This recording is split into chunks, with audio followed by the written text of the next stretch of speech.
तुम्हाला माहित आहे का, ही देवी आपल्या भक्तासाठी 6 मैल अंतरावरून येऊन या गावात प्रकटली आहे. नमस्कार, मी आहे कोकणची ऋषाली आणि आज आपण आलोय सातेरी देवीचं मंदिर बघण्यासाठी वेंगुर्ल्यामध्ये.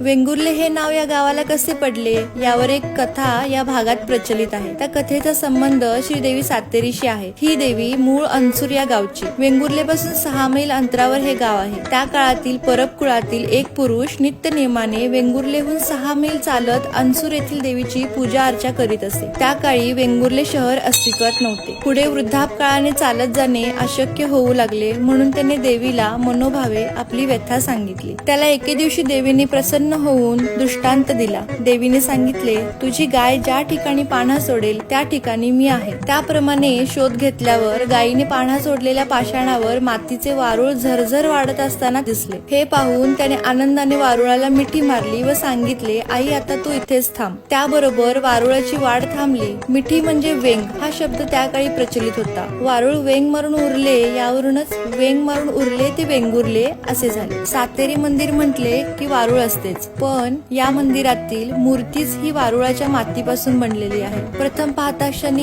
ही काळ्या पाषाणातील मूर्ती असावी असेच वाटते. कोल्हापूरच्या अंबाबाई मंदिराप्रमाणे येथेही वर्षातून 2 वेळा किरणोत्सव पाहायला मिळतो. अशाच कोकणातल्या इंटरेस्टिंग गोष्टींसाठी मला फॉलो करायला अजिबात विसरू नका.